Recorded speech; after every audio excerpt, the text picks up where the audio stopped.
Hello, my friends. Thank you for tuning in to another episode of The Recovery Couch. Today, I am all the way turned up. Why? Well, good question, because I'm here with a friend of mine that I just met recently about a week ago through a divine appointment by God at Chipotle. Why Chipotle? Because I love Chipotle. And when I was getting my food, I noticed some tattoos. Where'd you get your ink? Is what I asked him. He told me prison. I said, where? He said, Florida. I said, brother, I'm doing a podcast called The Recovery Couch. Do you mind giving me your phone number and schedule a recording? And here we sit today. So I want to welcome my friend Jake Watson. Jake, how you doing, brother? Pretty good, man. So I was super intrigued, bro. You said you were 60 days out when we met. Absolutely. Yeah, 60 days out. And I remember you said, technologically, I'm kind of in shock with where things are. How much time did you do? 13 years from 2012 to 2025. And 2 months short of 13 years. Wow. Yep. So, and then you served all your time, no parole? No, nothing. Yeah. So let's get to that in a little bit. Jake, you shared a little bit with me about your upbringing. And how that kind of played a role in what eventually ended up putting you in prison. So you were born in Florida, and then you moved at about 4 years old to Springboro, Ohio.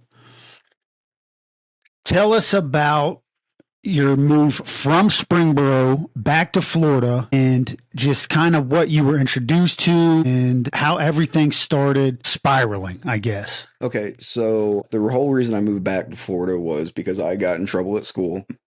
And my mom was kind of at her wit's end with it. It wasn't like the first time I'd ever been in trouble. I was a pretty bad kid. So she sent me to live with my dad because she honestly felt like, that's what I needed I needed a paternal figure, which in retrospect was actually a really good idea on her part because me and my dad had never been really close before. So I moved to Florida. I went to Ocala. It's in north central Florida, closer to Gainesville. It's like right between Gainesville and Daytona, right?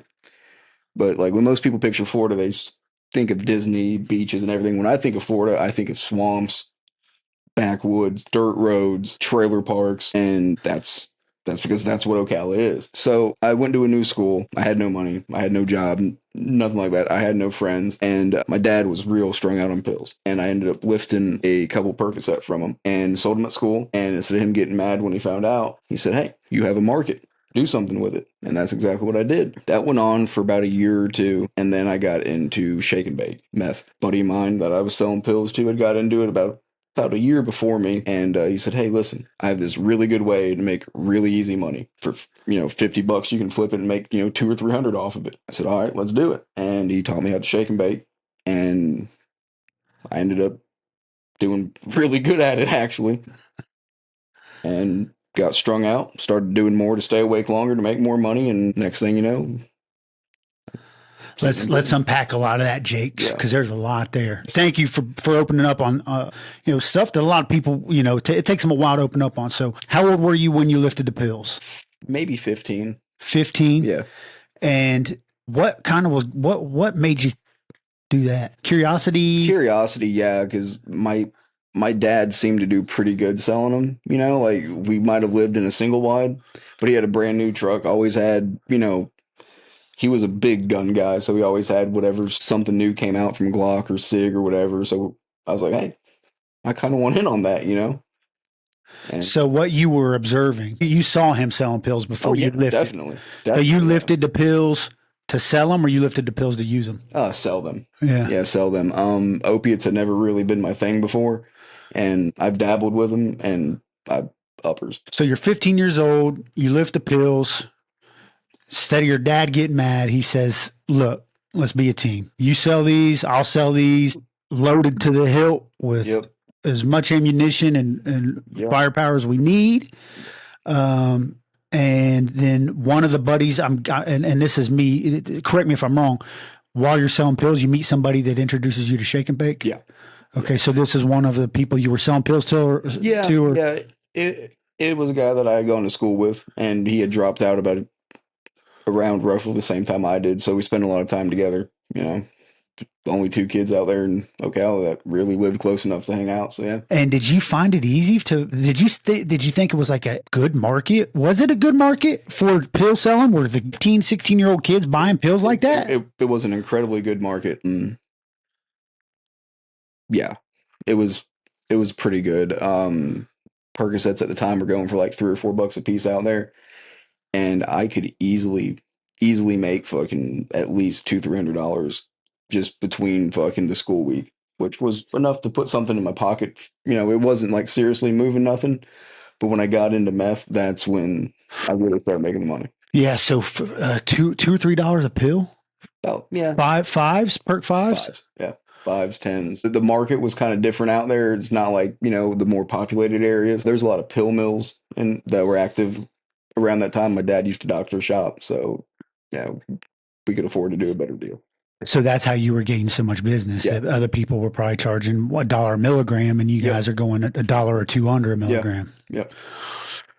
So your market's good. You're making good money. You and Dad are a good team. Yeah. And you get introduced to Shake and Bake, which for the viewers out there is crystal meth. Yeah. It's a convenient and very fast way to cook crystal meth. It's about 30 minutes, $50 in 30 minutes, if that. The first time you get introduced to it, okay, take us through that. Like, was it scary? Were you afraid that, what were you doing it in a 2-liter and a 20 ounce? Were you afraid the place was going to blow? Yeah. So it was actually done in an old Gatorade bottle. He taught me how to wipe it out to make sure there's no moisture in there, because water will definitely make things react before you need them to. I was terrified.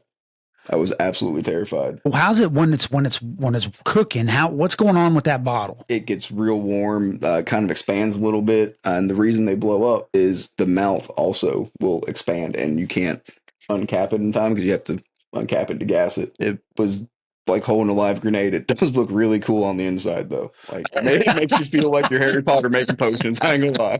Well, so I can't help it to ask. I'm sorry for anybody out there. What does it look like on the inside, man? A lot of swirls, a lot of gold flashes going on in there. It definitely looks pretty cool. It's like a fucking snow globe of death. Pretty cool. So you're holding this, 20-ounce Gatorade bottle? Yeah, 20-ounce Gatorade bottle, yeah. And watching this Harry Potter magic go on inside, but it's expanding and getting hot. Yeah. And the very first time you do it, you're holding it like that? Or did he show you? Yeah, first? The other guy definitely walked me through the steps and showed it to me.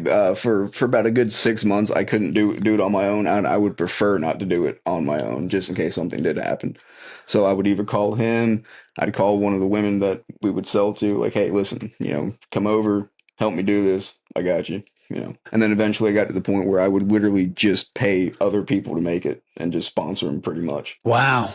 That's incredible. So it took you 6 months to get over the fear of holding a live grenade. Yeah. So when you're doing this, what are you saying? Like, when you say gas it, what is that? Like, what do you mean? Okay, so the pressure builds up and you have to let the fumes out. I preferred not to do it inside because it will build up in the room. If you breathe it in, it will burn your lungs. So I would do it outside. I live far away enough from everybody to where it's not like an issue, Where they're not smelling it, the gas, the fumes coming out of the bottle. It does have a really, really potent smell. It definitely does smell pretty fucking gnarly. So per one bottle, how much inventory? It depends, like, how many boxes you use. The boxes of Sudafed. Yeah. I'm not even sure if you can still buy Sudafed over the counter now. But I could get, maybe, if I use 2 boxes, 2.5 to 3 solid grams, you're gonna lose some in the process if you get caught with it. They do, in Florida at least, they do weigh the entire bottle to include the weight of the bottle and the product inside of it. So you're getting charged with the fluid too. And that's how a lot of dudes in Florida end up getting trafficking charges. Is they've really only been caught with like a gram or 2, but it's the fluid in there that's boosting up their charges, their enhancements. Wow. Yeah. That actually happened to me. Yeah. I got felony 1 because of fluid in a bottle. But So anyway, this ain't about me, man. So if you're getting 2.5 to 3 G's per bake, and you're making a lot of money, my guess is that you're not just doing 1 bake at a time. No. This is an event. This is like we're paying bums to go buy boxes for us. Yeah, like this is an all week event. Like it is a steady cook every night for hours at a time. So, do you get to a point where you're using? Yes. Okay. How does that look? Um, When, like, first time, take us to the first time you try it. And Okay, so the first time I actually tried it was with a girl, and I felt so bad. Like on the come down, I said I called her and said, "Hey, what's wrong with me?" And she's like, "Oh, there's an easy way to fix that. Just do more," you know. And unfortunately, that led to a cycle where I was staying up for fucking 3, 4 days at a time, sometimes six, depending. I didn't really have a normal job or anything. I didn't have anything else to do, so it wasn't that big a deal, you know. Now I know that sleep deprivation will really hit you hard. Like it will really hit you. Like some of the effects, like you're not eating for 2, 3 days at a time. That gets really bad on your body. so, how old are you at this point in time when you start using? About 17 almost. So, you're still in school. I had dropped out Okay. when I was about 16. And your dad, is he noticing? Oh, he definitely knows. And Yeah. was he saying anything? He had, but it's not like he wasn't really observant enough or cared enough to really comment on it. His girlfriend at the time definitely noticed, and she definitely said something to me. And I did end up getting kicked out the house and lived on the street for a little bit. So, Okay, so let's walk us through that. So, how long had you been using when that confrontation happens with his girlfriend? yeah. How long had you been using and cooking? You're using and cooking Yeah. simultaneously. So, when that happened, is probably about maybe a year at that point, maybe a year and a half. And she just finally had enough. She finally had enough. She gave my dad the ultimatum: either he can leave or I leave. And I'm pretty much an adult at that point. So he was like, "Hey, kid, you got to get out." And that had to hurt. It did. Um, but looking back at his upbringing, I kind of understand why he wasn't as connected as a father as he should be. His dad treated him like absolute dirt. My grandfather Zane was not a good man. My dad's name is Patrick, and he would refer to my dad as like Patricia in front of him. So And I think that shows a lot of maturity for you, Jake, is recognizing your father's wounding and how that came into play with him being a father to you. And I commend you for that. I think that took me a long time to get to. I had some father wounds myself, and then I became a father and I wounded my son, and it was like you never wanted to hurt your children. yeah, And I'm sure. And so for you to recognize that, I commend you for that, brother. So 17 years old, you're out on the street, you're not in school, selling dope, and you're in the meth world. And try to give us the best kind of paint a picture for us of what that's like. Living in that type, 17 years old, selling meth, cooking meth. yeah. So after I got kicked out, I pretty much stopped selling. I was living on the street day to day, doing a lot of day labor. When I could afford a box and the stuff to cook with, I would get it, and it just was not a good situation. I was staying in a homeless camp with a couple other homeless people, and I ended up getting spun out one night, May 21st, 2012, and ended up stabbing somebody out there. So what happens? What leads to this? What leads to the confrontation? So, long story short, the other person lived out there in the woods with us, and I had never really liked this person, and we had like loose dealings. And it once you've been up for a couple of days, just as well as I do that you start to see things, hear things that aren't really there, depending on how much you're using. And I was using a lot, so um, I just became convinced that they were either they were out to get me, or they were going to call the cops on me for cooking dope out there and have me arrested. And I just wigged out on them. It started off as an easy, like, "Hey, I'm not comfortable. You need to go somewhere." And next thing you know, I'm peeping through the bushes. Fucking the whole bush monkey situation. Yeah, I know about that, unfortunately. And so you have a blade? I do. What kind of blade? It was actually a family heirloom. It was my grandfather's pocket knife, and my dad gave it to me. And so it's just a simple little folding pocket knife. Had a nice little ivory handle on it. It was a case double X. It was real nice, real nice. And I stabbed him 4 times. Once in the side, twice in the back, once in the neck, and then I think there might have been another injury, but I can't really remember. I'd have to look at the court document. Yeah. That can't be easy to revisit. No, and what makes it so bad is I honestly, truly don't remember doing it because immediately after I did it, allegedly, I consumed pretty much a whole bottle of Klonopin, and I don't remember doing that. So most of the day that this actually happened on, I have no recollection of. From probably about May 21st till about the 24th, only have bits and hazy pieces of. You don't have any recollection of the stabbing. I can remember actually stabbing them like once. I can remember like the initial the first time I stabbed him, yeah. But after that, I remember getting pulled out of the tent where I was by the Marion County Sheriff's Office. They had 2 dogs. I remember that. I remember standing on the side of the road, handcuffed while they searched me. I vaguely remember the interrogation or the interview, but after that, nothing. I don't remember first appearance. I don't remember how I pled. I have to look at my court documents to see actually what was said. Yeah. Damn, yep. Jake. Damn. Yep. So you're sitting. You don't have any clue what happened in those 3 days between the. I know that I was housed in a suicide prevention cell, which in Marion County Jail that means that you're in there with like three or four other guys that are all on suicide watch. You're wearing a turtle smock. Sleeping on a little mat, probably about that thick, with a little folded up blanket stitched up. So there's dudes in there detoxing and shit like that. And that's what they had me in there for, was the detoxing, because I was so incoherent that they didn't exactly know what to do with me. Like, that was the highest I've ever been in my life. And it's actually what led me to stop doing drugs, was that moment right there. If I sat here and said that there haven't been times between now and then that I've consumed drugs, I haven't done those 2. I promise you that. In prison, I got pretty strung out on Suboxone. It's one of the most available substances that you can get a hold of in the Florida Department of Corrections because it's so easy to get in. I got real bad on that for a while. I've actually been off that for about 7 or 8 months. Good for you, bro. Yeah. Yeah, that was a hard one. Yeah. That one was a hard one. Yeah, that was the first time I ever actually had a withdrawal from a chemical substance before. This episode is sponsored by Greg Swartz at Remax Victory and Affiliates. Whether you're buying your first home, selling, or making a move, Greg brings integrity, expertise, and heart to every step of the journey. He's not just a realtor, he's a trusted guide who puts your needs first.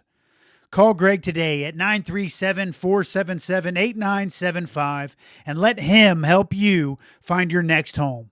And don't forget to tell him the Recovery Couch sent you. So let me make sure I'm understanding this from the assault, the stabbing, and what was the charges? Give us that real quick. Okay, so I was originally charged with attempted first-degree murder during the commission of a felony, right? Which the state of Ohio doesn't have an equivalent charge of that. The closest thing that you guys have up here is aggravated battery.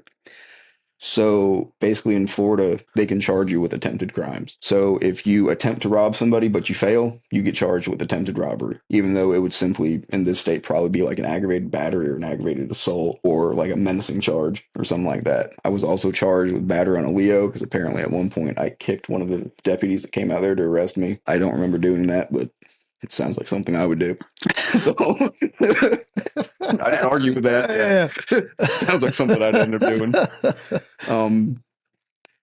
So the possession of a prescription narcotic without a prescription, it ended up getting dropped.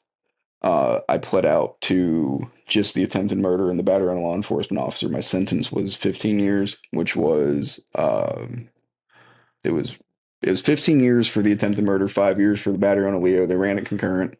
And in Florida, you do 85% of your time, assuming you get your game time. And I got my game time. I enrolled in a couple programs there. I was real young when I went in, so they had me in what's called YO, or it's like a boot camp almost.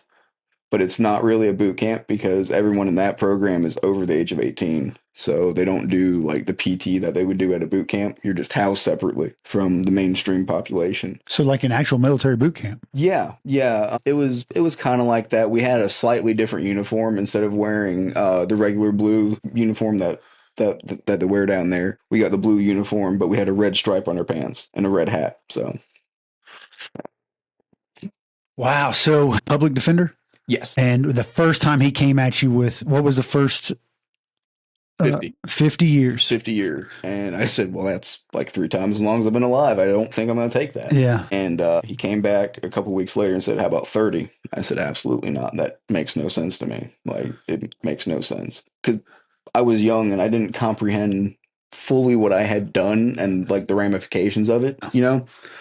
And the minimum permissible would have been 8 years, 10 months. I said, I'd sign for 10. They said, I can get you 15. I said, that sounds about right. Right. So even hearing 8, the minimum, even hearing that, you're thinking, what? At that point in time, are you thinking like 8 years? Not really, because I've always had a good sense of right and wrong. Right. I've always believed in the justice system to some degree. People who do bad things need to be punished. You know, if you commit a crime and you know full well that you can go to prison, you should go to prison. But there needs to be more done on the inside to actually rehabilitate you.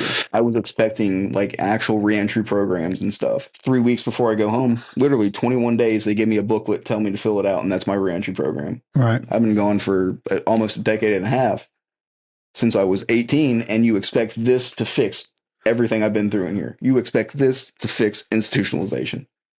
Oh, you are wrong. Yeah, there's so much to unpack there, and it's we're going to unpack it because it's going to divert where I was going with this, but you are absolutely correct. And let's relate it back to the Suboxone you were talking about, the availability of drugs and the criminal behavior that continues behind the walls. Everywhere. Prisons are controlled by gangs that introduce drugs and contraband, and everyone knows that. Mm-hmm. If you don't understand that, it's because you don't believe it and you refuse to believe it. And the rehabilitation, even which I was in during COVID, so there wasn't a whole lot of like programs for me to get into. But even the people that were like going to programs, I was in a mix with. When I say in a mix, using, selling to, buying from, all that. Most of the conversations, and this is more me asking you, were most of the conversations you had with other inmates like criminal related? And when I say that, like, how do we get some more contraband, or how do I get some more groceries to buy some more or just. And unfortunately, that's the environment in there. There's nothing else to do. Like, Florida might have 1 or 2 vocations offered at every institution, but they've only got 80 seats for both of them. And if the institution holds 1,400 to 2,200 inmates, what are the rest of them doing? Working in a prison kitchen is not going to rehabilitate you at all. Or working in the yard. Working in the yard is not going to mowing 15 acres of fucking grass is not going to rehabilitate you at all. Nope, because you probably copped a sub in order to get, in order to energy to go mow the grass, bro. Absolutely. I mean, let's just be real about it. Because the people, I'll tell you, who's not mowing the grass are the gang leaders who got all the money in the block. No, they're sitting in their cell eating your fucking ramen noodles. Nobody's getting rehabilitated in there. Very, very few people. Very few people rehabilitate. It's because you did it yourself. Yeah. It's because you took advantage of that downtime that you do have to either go to the library, pick a book up and read it. Or if you're fortunate enough, you got on the phone and said, hey, Mom, can you send me a self-help book? Can you do this? And fortunately, I had that. And there's lots of people that don't. My family would come down once or twice a year from Ohio just to come visit me for 2 hours at a time. How often? Twice a year. Twice a year, man. That probably meant the world to you. It did. Visitation day is it was a big thing for me. It was a big thing for me. I wasn't one of those dudes who wanted a brand new pressed uniform, brand new shoes, or fucking anything like that. But you better believe when Mom and Dad said, hey, we're coming to see you, I paid the laundry guy to go press my blues and shine my shoes and all that shit. Yeah. So when you say Mom and Dad, are you talking about my mom and my stepdad? Yeah. Mom and your stepdad. Yeah. So there is a healthy relationship between your mom and your stepdad there wasn't like pill use or drug use. No, and it's sad. And I tell them constantly, I'm sorry that it took me going to prison for me to get my head out my ass. Yeah. I tell them that all the time. Like, so what, so you get to prison, and you were sharing this with me, and I would like to reintroduce this. You write your mom a letter. Yeah. So walk us through that. Like, you get there, what's going through your head? Did you realize you had burned all the bridges, or maybe you realized like everybody I was dealing with really didn't love me? I mean, they were using friends, they were plays, they were licks, and then you get to prison and you're like, what clicks? So I went to a institution called Liberty CI. It's in the North Florida Panhandle. It's close to Tallahassee, but nowhere near it at the same time. Tallahassee is just the nearest city that I can say that someone will know, either that or Panama City. But it sits right there in what's called the Big Bend, right? So it's real swampy, real muggy. Florida prisons do not have air conditioning, right? So it's in the middle of like probably May or June, because I was at Lake Butler RMC, which is, I guess, the equivalent of Ross here, the Reception and Diagnostic Center. Gotcha. Where they do all the state intakes at. So I sat there from March until May. I went to Liberty, and it was sweltering hot, right? I had the window open because it was an open bay scenario. Liberty didn't have cells per se. They had one cell block, but it was confinement. And it's sweltering hot in this dorm. I'm fucking miserable. And I was like, I need someone to talk to. This sucks. I don't know how I'm going to do this for the next 15 fucking years. And I wrote my mom a letter. I said, I haven't spoken to you for a while. This is what's going on. If you'd like to reach back out to me, I would appreciate it. And it started off very slow, a letter maybe once every 2 weeks, back and forth. And I apologized for all the shit that I did. I said, hey, I'm working on changing myself. I'm not perfect. I will never be perfect, but I need you guys in my life right now. This is hard. I understand that I put myself here, but this is hard. I don't want to be one of those people that gets stuck here. I don't want to be one of those guys who gets happier in there than they are on the street, and I saw that a lot. Florida didn't have a parole system. There is no parole in Florida. If you're sentenced to life, you're sentenced to life there. You will die inside an institution. If you were sentenced before, I think it's 1991 there, though, you can go up for a judicial review, which is pretty much the parole board. And I've seen guys turn down parole, the chance to get out, because they've already been in there for 30, 40, 50 years, and they're just happier there.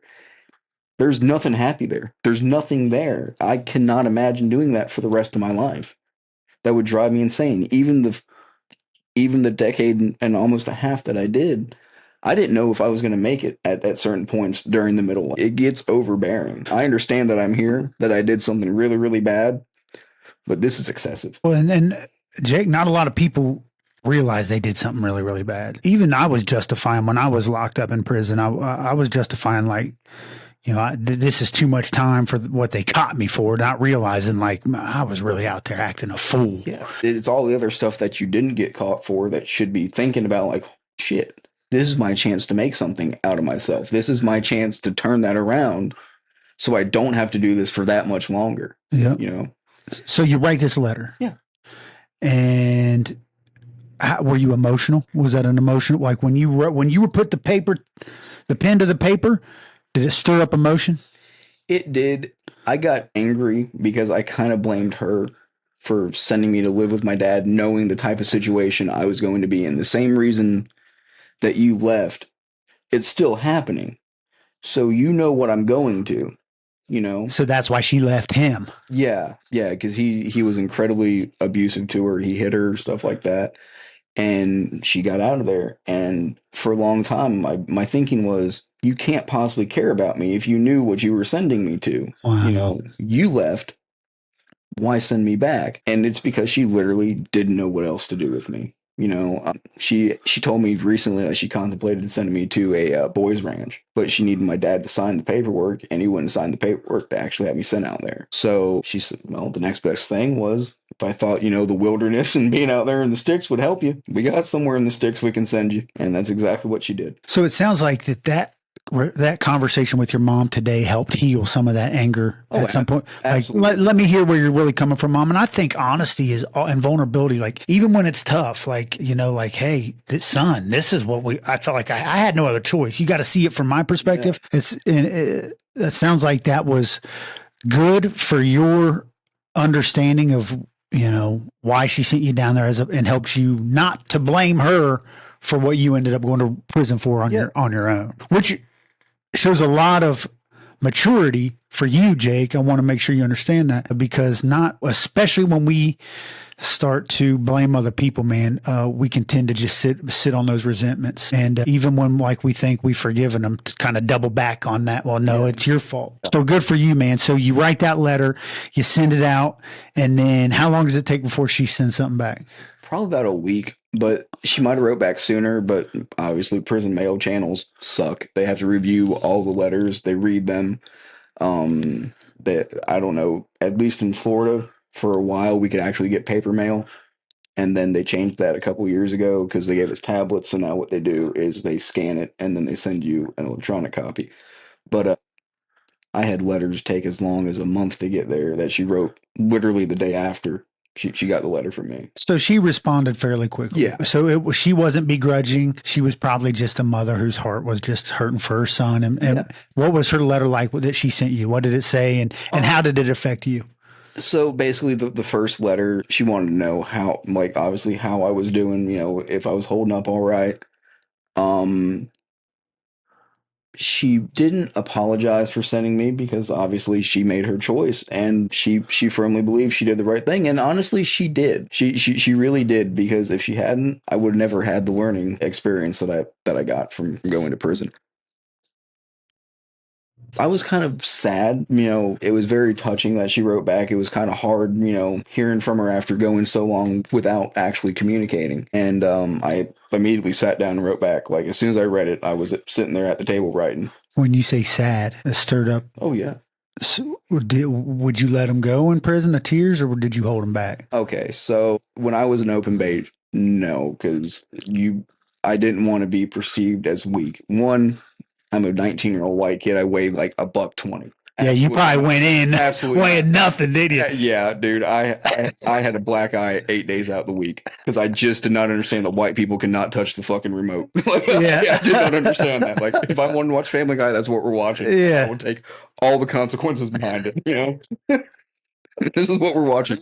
Yeah. So you were fighting. Oh, yeah. So that's in you. That's just in your DNA. Like, you don't tell me what to do. Yeah, no. I've definitely been beat up. Yeah. So you took a couple ass whoopings. Of course. And so when you get the letter from your mom, you don't want anybody to see how you're really feeling about it. Because really deep down, you just want to bawl. Kind of like, I'm sorry, Mom. I love you. I need you. You don't understand. Looking around at all these people walking around tough and shit. Yeah. So one of the times that I got a letter from my mom, I actually couldn't hold it, and I actually did start crying. And I was kind of involved with like the gang life, right? Like most younger white dudes that come into prison, I get wrapped up with whatever flavor of the fucking the Aryan group that your state offers.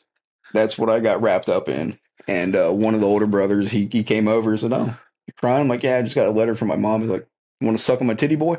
Like, that make you feel better? Come on, man. So you were running more from a protective, and it probably gets you to a little bit of the money and the drugs. Yeah, that. And honestly, at that point in my time, I shared the ideals, or the perceived ideals, of those groups. And unfortunately, those groups in prison now are pretty much nothing other than a way for them just to have a push button, just to, you know, oh, well, you're young and dumb, go crash out. Yeah. So it sounds like you're wrestling. You're sitting you're in a Florida penitentiary. Yeah. And it sounds like you're wrestling with, you know, I'm writing my mom and I'm telling her I want to be different, and I know that I did wrong, and I don't want to be here, and I don't want to live like this anymore, but I'm still in prison, and I'm still running with this gang, and I'm getting sleeved up, tatted up. You can't do that without money, so you're getting to the bag, you're getting to some money at some point, and I'm guessing it's probably Suboxone, and that's probably how you're paying your tattoo guy, is my guess. Am I wrong? That's a guess. Dead right. Right? So you're getting to the drugs, you're getting and are you wrestling with that while you're locked up? Yes. Part of me wanted to participate in that culture, to have the name, to have the respect that comes with it, because the more respect equals less problems usually. And then the other half of me is like, hey, you need to get your head out your fucking ass. And honestly, it wasn't probably about until 2020 that I really got my head out my ass. I ended up getting into an altercation where I got stabbed like really, really bad. Shanked. Yeah, shanked. Really, really bad. Like life flighted bad. And what happened was at another institution, one of the founders of the group that I was in killed a MS-13. And that is one group that you want no smoke with MS-13. None. Absolutely none. They're a little bit better connected than the other gangs. So by the time we found out about it, they had already known for like a week or two. And I was in the dorm. At this point, I was at Hardy CI, which is further down south, closer to like the Tampa area. And it was heavily populated by Spanish people and a lot of MS-13 there. And I got caught on the day room bench watching TV one morning after breakfast. I saw the front door to the pod open. I said, man, it's real early for that. Like it's like 7 o'clock in the morning. No one should be moving right now, right? This is not good. And I saw a bunch of Hispanic guys come in, about 3 or 4 of them. And one from my wing got up, went to the door, buzzed himself out, got the door open. They came in. I was like, who are they coming for? And then I realized it was me. And Even though you had nothing to do with the killing. nothing. Nothing. It wasn't even necessarily our group. It was just a group that we were allied with at the time. It was another white group. They were sending a message. Yep. And you were. Yep. They got me and 2 other guys that day. Like after they got me, before we got put on lockdown, another group of them had gone into another dorm to get somebody else. And it's kind of embarrassing, or maybe it's politically incorrect to say this, but the STG officers in Florida say that they don't like to keep the white guys in one dorm because they can solve a Rubik's Cube by themselves. And it takes the other gangs, everyone in the gang, to solve the Rubik's Cube. But the white guys can figure it out by themselves, so they separated us, right? So it wasn't even like I had the backup in there. There was like 2 other guys in my dorm, and they both locked themselves in their cell and slammed the door shut.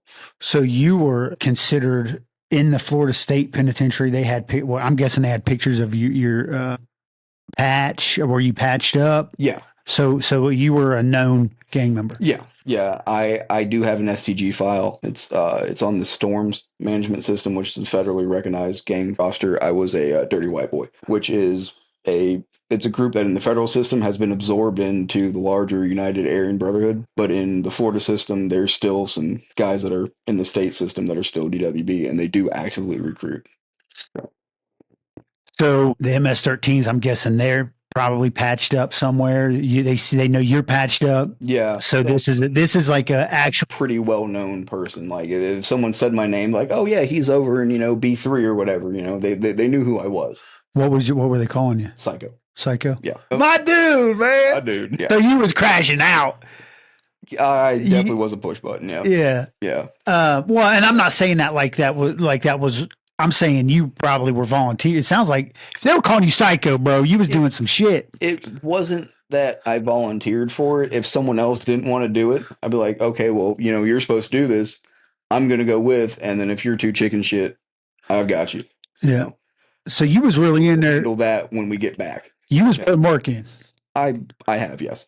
So, and that earned you respect. So add to that wrestling of, hey, mom, I'm trying to change my life. Hey, mom, I'm not only am I in here, copping work, flipping packs, using subs, but I'm also putting work in. And 2020, stink. Yep.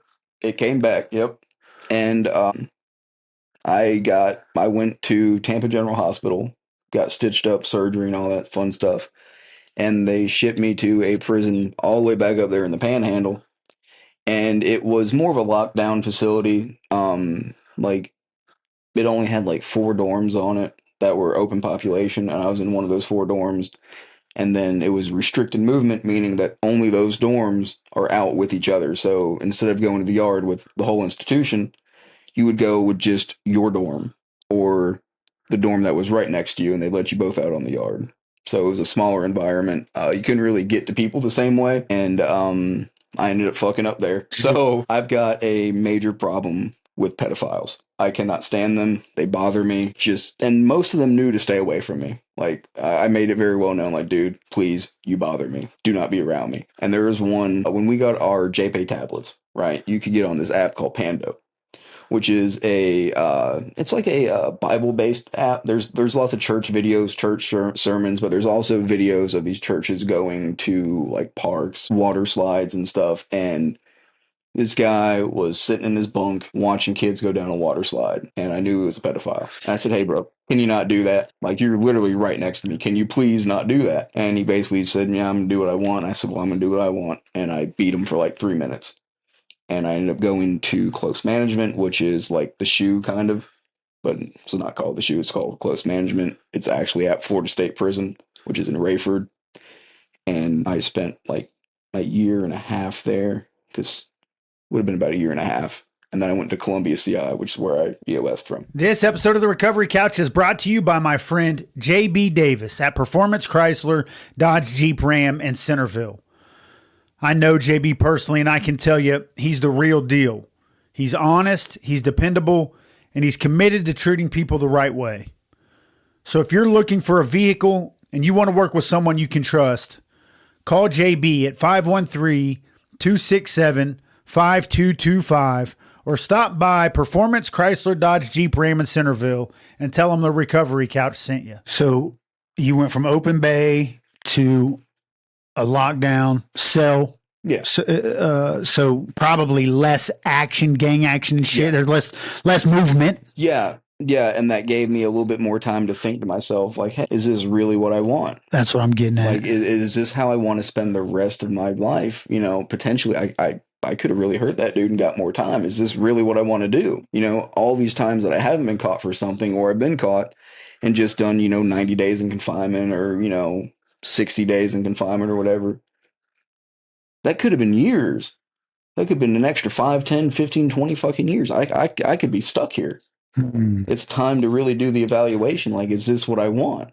So the way that everything you've been sending to your mom about wanting to change is starting to come into fruition about 2020. Yeah.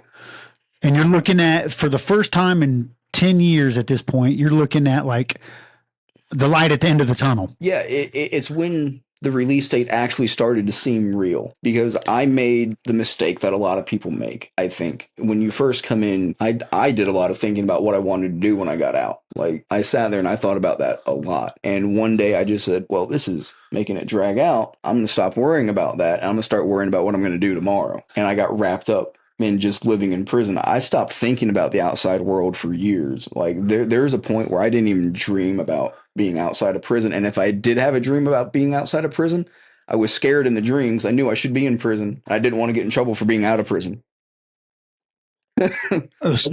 Psychologically, what it did to you is scary. I would have stress dreams about incarceration. Like I would have stress dreams about not being incarcerated.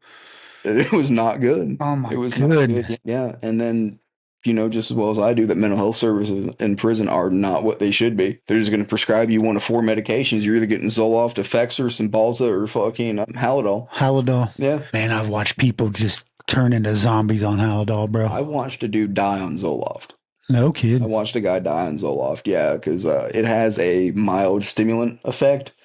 And they say if you take like 10 or 15 of them, it feels like you're doing meth. No, it feels like you're doing Zoloft. That's exactly what's so funny about that is there was another medicine in there that people were like, yes, and they were saying the same stuff about it. They're like, golly, man, there's so many people that have no idea what we're talking about. Sorry, we're on a tangent, but yeah, dude, they were crushing them up, and they're like, yeah, dude, you do 2 of these, and you feel like you no.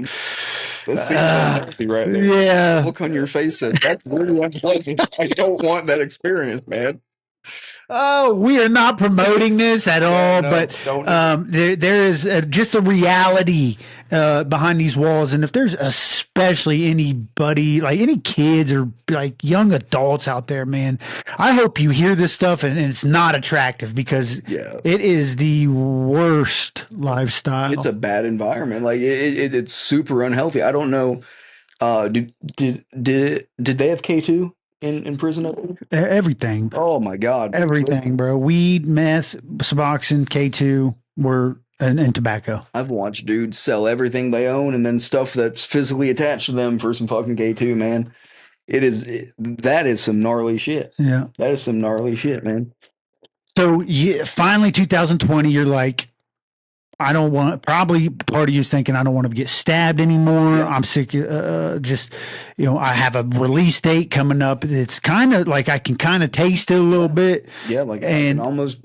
Well, yeah, yeah, that's freedom right yeah. there. Yeah. And so, what type of decision making? What changes in your decision making at that point, and how does that relate to like the way you're thinking about life today?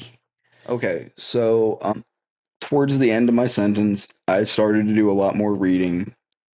Nothing spectacular, nothing deep and introspective, nothing like that. I just spent a lot more time to myself. I start when they brought in tablets, there were podcast services on there. Like we had access to anything like iHeartRadio had, Patreon, most of the stuff that fucking Patreon carries, we could listen to. And I started listening to a couple reentry podcasts. There's a real cool guy. His name's Andre Norman. He I think he did federal time, but he was in Florida at the federal facility. I think Coleman or Holman, something like that. And now he does a real big reentry podcast. And I watched a couple episodes that he had done, and then I started watching things about basic life skills because I didn't have any of that. I didn't know how to file taxes. I didn't know how to make a resume, nothing like that. And I learned to do that from the podcast that we had access to. They actually installed closer to my EOS date an app on my tablet called Honest Jobs, and it has a like you basically type in your charge, you type in your name, your charge, and all that, and it shows you a list of compatible jobs in your area. And I've applied at most every one of those, and they've all said the same thing. Like, yeah, that's up to corporate on like their level. Like, we can do your interview and we can hire you, but our corporate offices still have the right to say no. Like, I applied at Buffalo Wild Wings, and the franchise said, hell yeah, we have no problem. Come on in, right? And right when I was supposed to start, they got a call from corporate and said no. So that was kind of heartbreaking.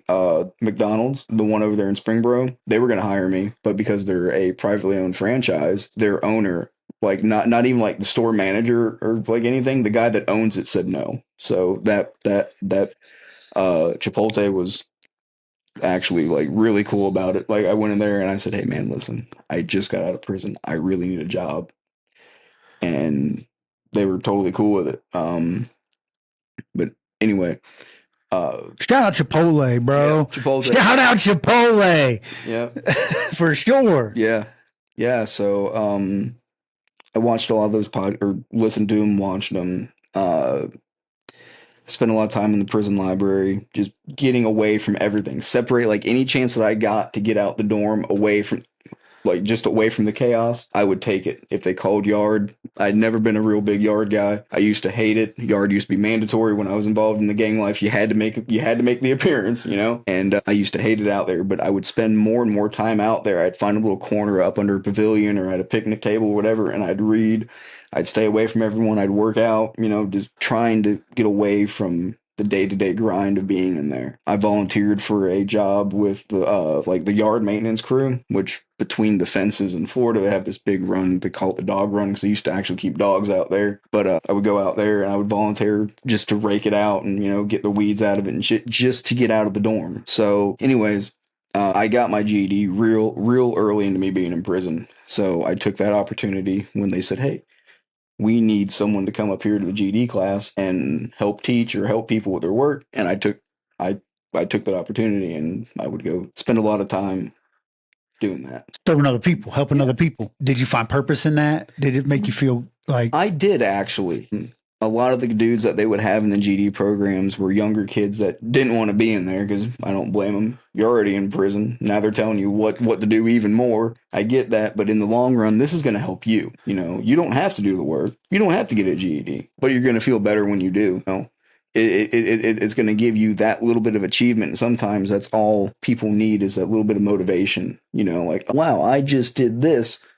Maybe I can do something else, So the next 5 years, you start getting back more into like giving back to like, even though it's prison, it's still, it'd be what people would call giving back to the community. Yep. And so you're finding a little bit of purpose in that. You get released, and you already kind of fast forward a little bit, like Chipotle hires you. Take us back just a little bit. How did the conversation between like, "Hey mom, I need a place to live. I'm coming back to Ohio. I'm not going to be." So, probably about like 2017 or 18, we had talked about it. She's like, "Well, where are you going to go when you get out?" I said, "I really don't know." And she said, "Well, you're always welcome here, you know." And that had been the plan since pretty early on, in about 5 years in into my sentence. I knew where I was going to go, you know. So that went over really, really well. I love it there. It's really nice. How was so your reintroduction into society? I know had to be kind of culture shock, but like recovery wise, 7, 8 months clean off Suboxone is a big deal, Yeah. dude. I'm so proud of you, Jake.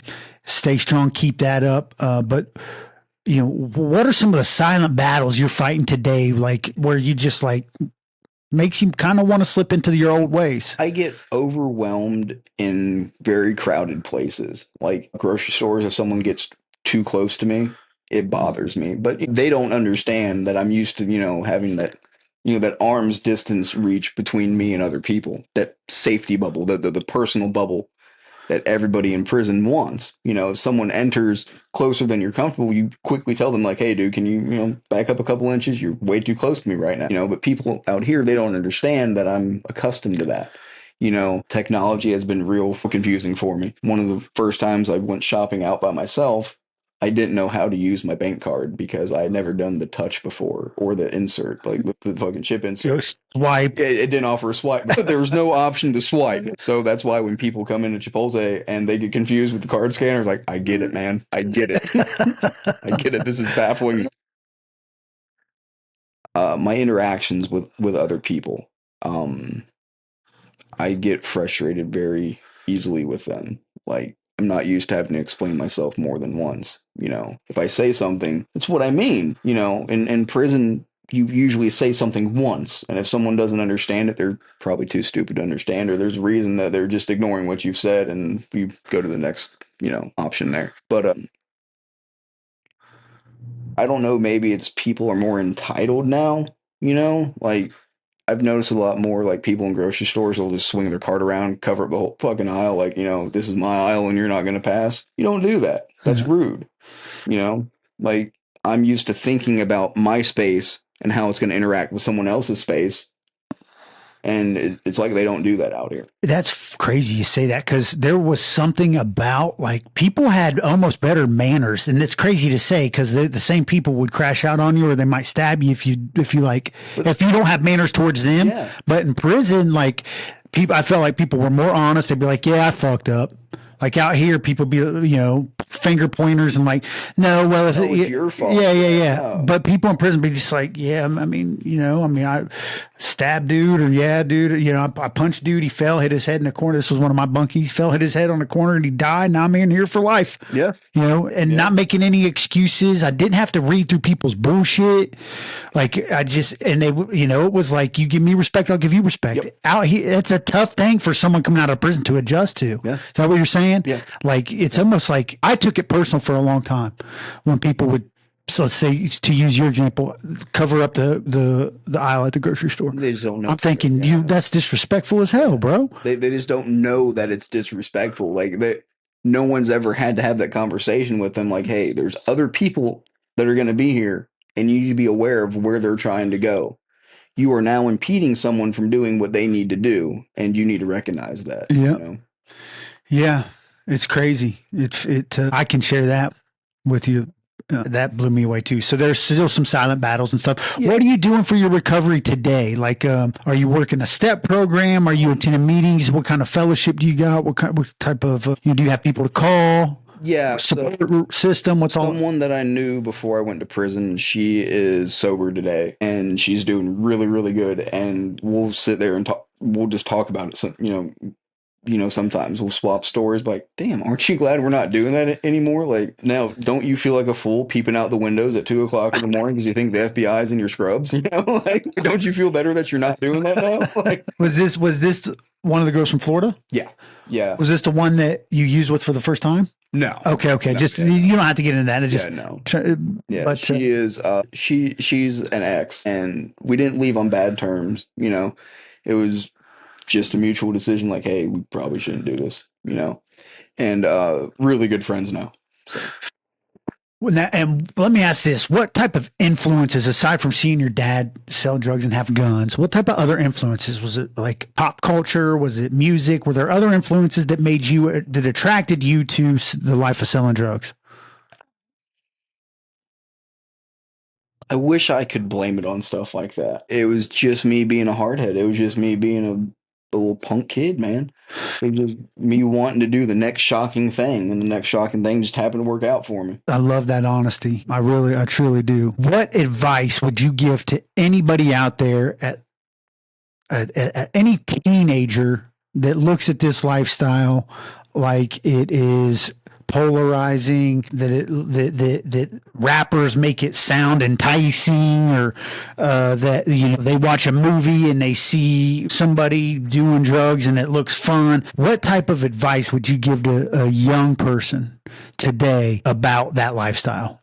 It is not worth it. Unless you feel like having years of trauma, and if you think showering next to other guys is fun, keep on doing it, dude. Keep it up. It is not going where you think it is. I promise you. If you could rewind time all the way back to 14, 15, 16 years old, what would you do different from what you know now? How many days you been out of prison? 72 now. 72 Yeah, days. 72, 73. What would you do different if you could go back to that day you lifted them pills? I'd slap him out my hand. I'd slap him out my hand, and I'd show him everything. I would show him the court documents.